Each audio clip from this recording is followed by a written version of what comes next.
झूठी शिक्षाएं, यही इंपॉर्टेंट नहीं होता मेरे प्यारे भाई और बहन धोखा खाने के लिए। कई जो झूठे शिक्षक होते हैं, याद रखिएगा, मैं ये बातें पहले भी बता चुका हूं कि आप उनके शिक्षाओं के माध्यम से ही नहीं समझ पाएंगे कि वे लोग झूठे हैं। यीशु मसीह ने कभी ये बात नहीं कही कि हाँ उनके झूठे शिक्षाओं के द्वारा तुम उनको समझ जाओगे कि वे झूठे भविष्यवक्ता हैं। नहीं, मुख्यतः उनके जीवन बताते हैं, उनके जीवन जो शैली है ये बताती है कि वे लोग झूठे मसीही हैं या नहीं हैं। क्योंकि कई बार बहुत चालाक और बहुत ही स्मार्ट आपको प्रभु के सेवक मिलेंगे जो अपने आप को प्रभु के सेवक कहेंगे, जो सही शिक्षा ही देंगे, जो थियोलॉजिकली साउंड या फिर बहुत ही सीधा सीधा और स्पष्ट थियोलॉजी वे लोग सिखाएंगे बाइबल से। यहाँ वहाँ पुस्तकें पढ़कर, प्रभु के उन अच्छे दासों के वचनों को सुनकर वे लोग अच्छी अच्छी बातें बताएंगे और किसी भी तरह से हमको नहीं लगेगा कि ये व्यक्ति हमको झूठी शिक्षा दे रहा है। और कई बार हम सत्य को ना जानने की वजह से, कई बार हमको झूठ पर विश्वास करने की वजह से, कई बार जब हम सच्चे वचन को सुनते हैं वही हमको झूठा भविष्यवक्ता हमको कई बार नजर आता है।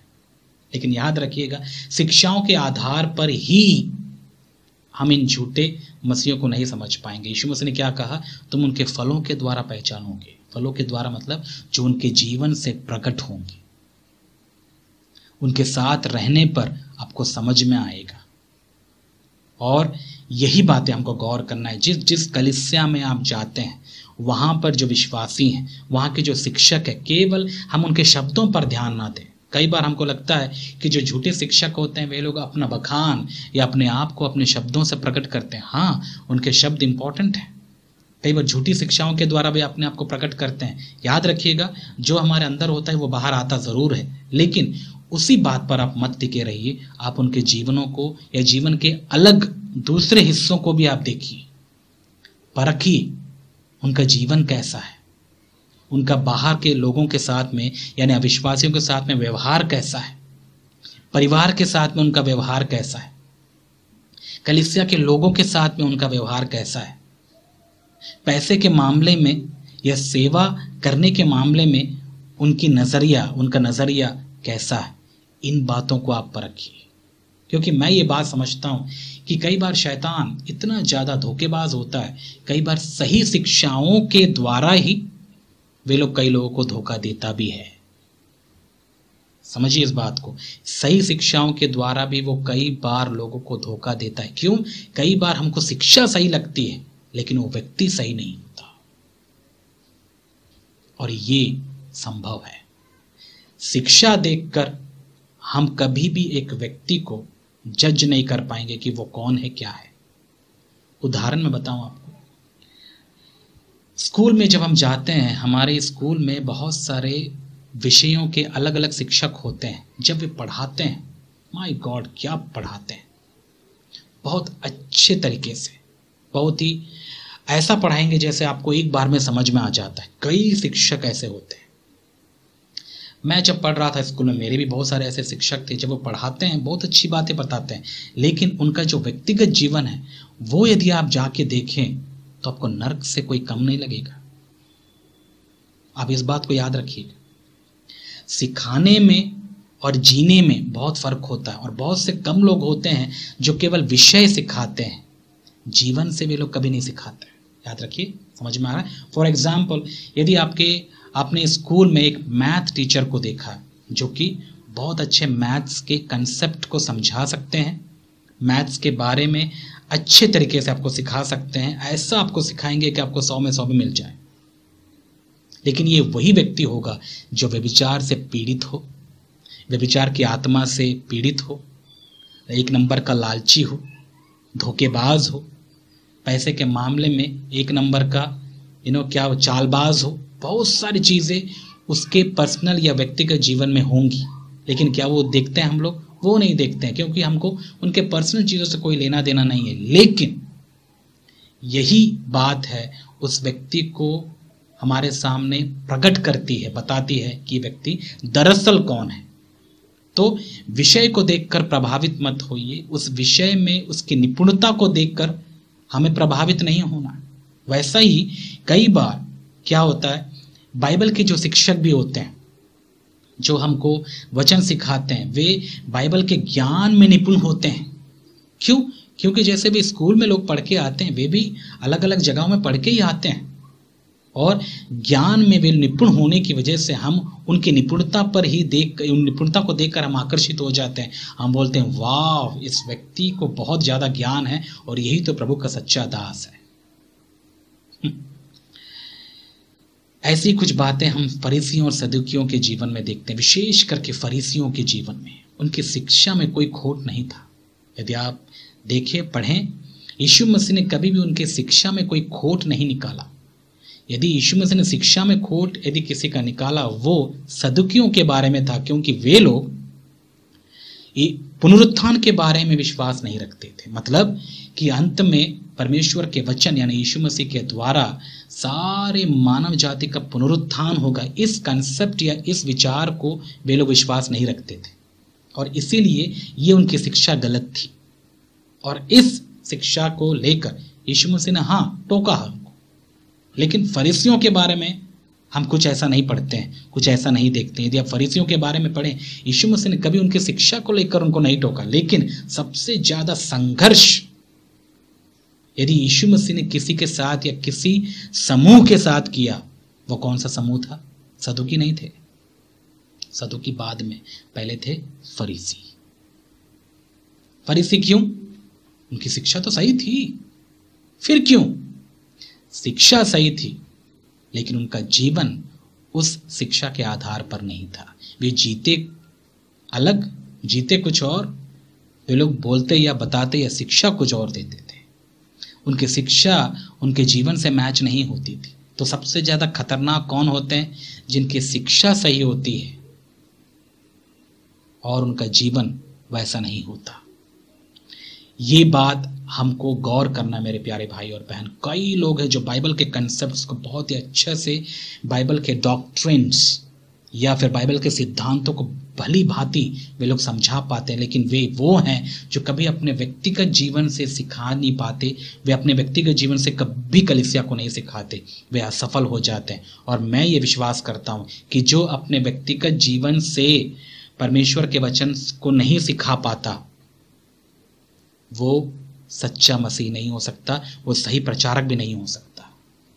क्योंकि यदि मैं कोई बात पढ़ रहा हूं, यदि मैंने खुद अनुभव किया, मुझे एक हिम्मत आएगा और जीवन के द्वारा, क्योंकि हमको अल्टीमेटली मिला क्या है? यीशु मसीह पर विश्वास करने के बाद हमें अनंत जीवन मिला है। हमें डॉक्ट्रिन्स या सिद्धांत नहीं मिले हैं, वो जरूरी है। अब आप गलत मत लीजिएगा इस बात को। मैं ये नहीं कहता कि सिद्धांत वगैरह जरूरी नहीं है, वो जरूरी है। हम क्या विश्वास करते हैं ये बहुत जरूरी है, लेकिन साथ ही साथ हमें इस बात को भी देखना है, जैसा हम विश्वास करते हैं क्या वैसा जीते भी हैं? क्योंकि विश्वास तो हर कोई कर सकता है। क्यों? वो तो केवल सेट ऑफ रूल्स होता है, वो सिद्धांत होते हैं जो बाइबल में हम पढ़ के या फिर एक अच्छे चर्च या कलीसिया में जाकर वो सिद्धांत हमको प्राप्त हो जाता है। लेकिन क्या हमारा जीवन परमेश्वर के स्वभाव यानी यीशु मसीह से मिलता जुलता है या नहीं, ये ज्यादा इंपॉर्टेंट है। इसलिए जब आप वचनों को पढ़ते हैं तो केवल सिद्धांतों में खुश मत रहिए कि आपको इतना बाइबल का नॉलेज है, इतने सिद्धांत आपने पढ़े हैं, आपके सिद्धांत सही हैं, डॉक्ट्रिन्स आपके सही हैं। उन्हीं चीज़ों को देखकर या उन्हीं चीज़ों में आप अपने आप को खुश मत रखिए, वो ज़रूरी है। लेकिन उससे भी इम्पोर्टेंट बात यह है कि हम कैसे उन सिद्धांतों के आधार पर अपने जीवन को जिए। जीवन ये बहुत इम्पोर्टेंट होता है। और यही बात तो होती है कई लोगों के शिक्षा में, जब हम सुनते हैं इन चीज़ों को, आप गौर करा करिए, क्या वो अपने जीवन से हिम्मत के साथ परमेश्वर के वचन को सिखा पा रहा है, या फिर केवल कंसेप्ट या फिर सिद्धांत या फिर ज्ञान की बातें ही वो बाइबल की लोगों को सिखा रहा है। ज्ञान की बातें बताना कोई बड़ी बात है? आपको क्या लगता है? मैंने कई अविश्वासियों को देखा है जो अपने ग्रंथों की बातें बहुत ही बढ़िया तरीके से बताते हैं।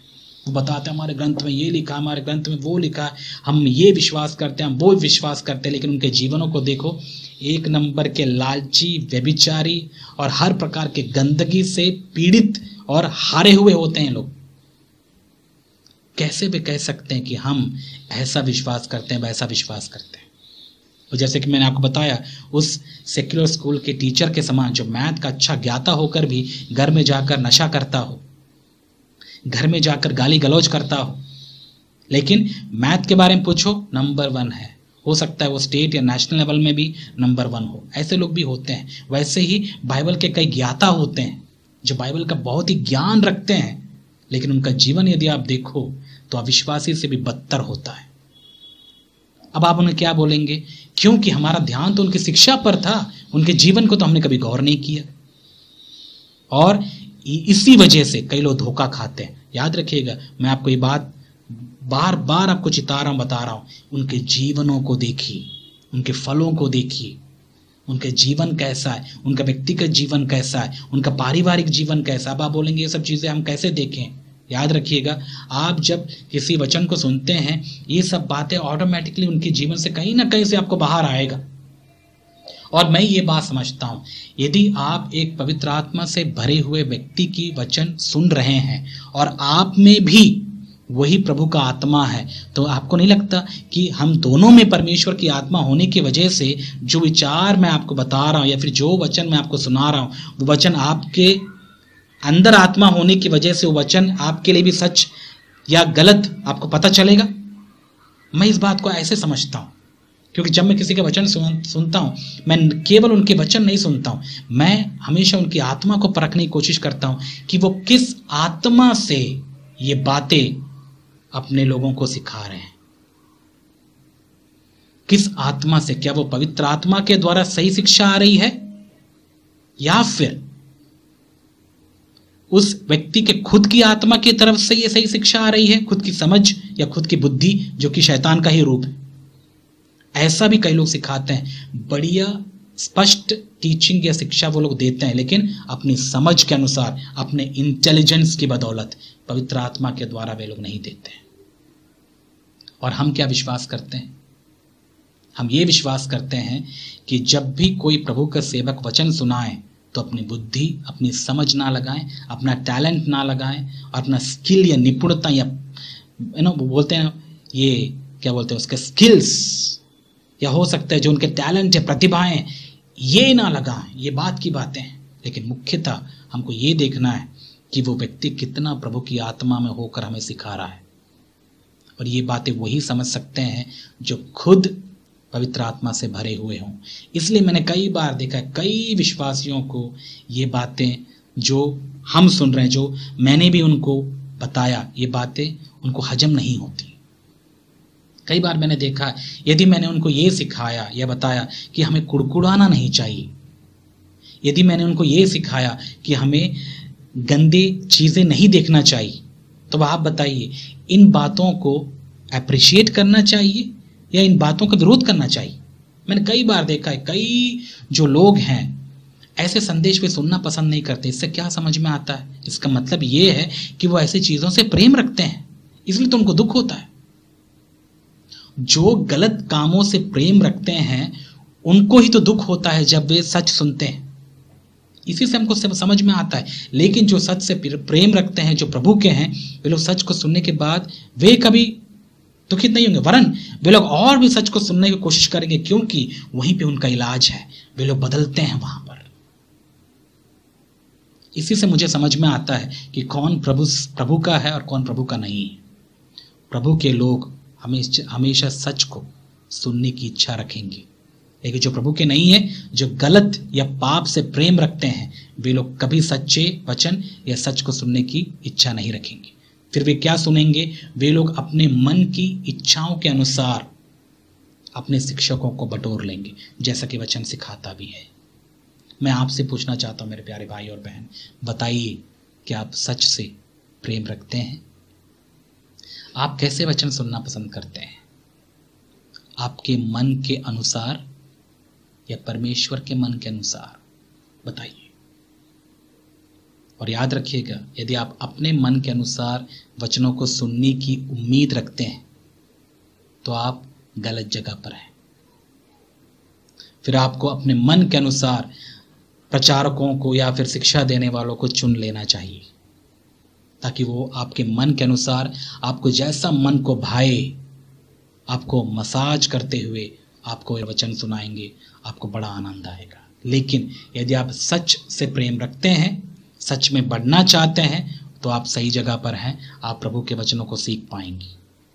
ठीक है, क्योंकि मैं ये विश्वास करता हूं कि मुझे केवल बाइबल का ज्ञान नहीं देना है लोगों को, ये मेरा उद्देश्य नहीं है।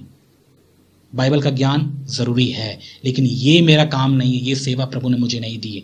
मुख्यतः मेरी सेवा यही है कि मैं उस जीवन पर ज़्यादा फोकस करूं जो हमको प्राप्त हुआ यीशु मसीह पर विश्वास करने के द्वारा, वो अनंत जीवन जो हमने पाया है, उस जीवन का प्रकाशन मैं लोगों को दे पाऊं जो प्रभु ने मुझे दिया, जिसके द्वारा मैं जी रहा हूं, और वही बातें मैं लोगों को बता पाऊं। और यही मेरा मुख्य उद्देश्य है। इसलिए मैं हमेशा यही कामना करता हूं कि मैं अपने जीवन से जो बातें मैं कर रहा हूं, जो बातें मैंने पढ़ी, जो बातें मैंने समझी, जो बातें मैंने अनुभव की, और जो बातें मैं प्रैक्टिस या व्यवहारिक रूप से कर रहा हूं, वही चीज़ें मैं अपने प्रियजनों को ही बताऊं। ये हमेशा से मेरी इच्छा रही है। इसीलिए तो कई लोगों को जीवन से संबंधित चीज़ें पसंद नहीं आती, उनको ज्ञान से संबंधित बाइबल के वचन बड़ा मज़ा आता है। समझ रहे हैं आप? ज्ञान से संबंधित बाइबल के वचन उनको बहुत अच्छे लगते हैं, उनके मन के अनुसार जो उनको ज्ञान दे या उनको अच्छा लगे वैसे वचन वे पसंद करते हैं।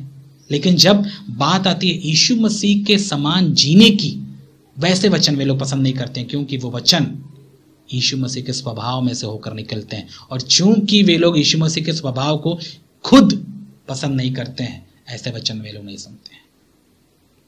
अब आप जज करिए, आप कहाँ हैं, आप कैसे जी रहे हैं, आपका जीवन कैसा है। समझ में आ रहा है मेरे प्यारे भाई और बहन? तो इन बातों को आप समझिएगा। इसलिए धोखा ना खाएं, धोखा ना खाएं। शिक्षा के साथ साथ जीवन को भी आप परखिए। जीवन हमारे लिए बहुत इंपॉर्टेंट है। याद रखिएगा, यदि हमारा विश्वास है तो वैसे कर्म भी तो हमारे होंगे। जैसा विश्वास होता है, आपको नहीं लगता वैसा ही हमारा कर्म होता है?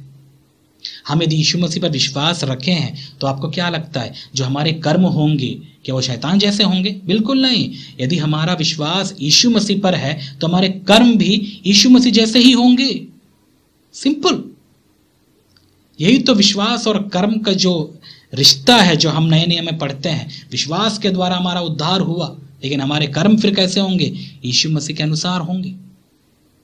कई लोग इसको एक बहुत ही बड़ा थियोलॉजिकल मुद्दा बता देते हैं, क्योंकि वे लोग समझ नहीं पाते हैं इसमें क्या रिश्ता है। विश्वास और कर्म को आप अलग अलग नहीं कर सकते। बाइबल में हाँ लिखा जरूर है कि हमारे कर्म जो हैं मैले चिथड़े हैं, ठीक है, बात सही है, लेकिन किस उद्देश्य से वो बातें लिखी गई हैं, किन कर्मों की वो बात हो रही। जबकि हम याकूब की पत्री में पढ़ते हैं कि बिना कर्म के विश्वास हमारा मरा हुआ है, वो बातें भी हैं। तो इन बातों को हम कैसे लेते हैं? याद रखिएगा, जैसा हमारा विश्वास होता है वैसे हमारे कर्म होते हैं। यदि हमने यीशु मसीह पर विश्वास किया तो हमारे कर्म फिर कैसे होंगे? यीशु मसीह के जैसे ही होंगे, शैतान जैसे नहीं होंगे। और जो यीशु मसीह के अनुसार या यीशु मसीह के जैसे कर्म उत्पन्न नहीं करते, इसका मतलब उसने यीशु मसीह पर विश्वास ही नहीं किया। यदि यीशु मसीह पर विश्वास उसका होता तो यीशु मसीह के जैसे कर्म होते। ये है विश्वास और कर्म का रिश्ता, याद रखिएगा। इसीलिए मैं नहीं मानता कि कोई बोलता है मैं विश्वास करता हूँ यीशु मसीह पर, लेकिन उसके कर्म हैं उसके खुद के अनुसार, स्वार्थी कर्म, जलन से भरे हुए, झगड़ा करने वाले, ये संसार के लोग जैसे जीते हैं, वो कैसा विश्वासी नहीं हो सकता। वो बाहर से बोल रहा है कि मैं विश्वासी हूं, लेकिन अंदर से उसका विश्वास उसके खुद पर है, और खुद पर विश्वास करने वाले ही ये घटिया हरकतें करते हैं। लेकिन जो यीशु मसीह पर विश्वास करते हैं, यीशु मसीह के जैसे कर्मों को अपने जीवन से उत्पन्न करते हैं। और इन्हीं चीज़ों को हमको परखना ज़रूरी है। यीशु मसीह हमारा स्टैंडर्ड है। यीशु मसीह के स्वभाव के समान यदि कोई चीज़ आपको नहीं दिखती, नहीं लगती, वो यीशु मसीह का नहीं है।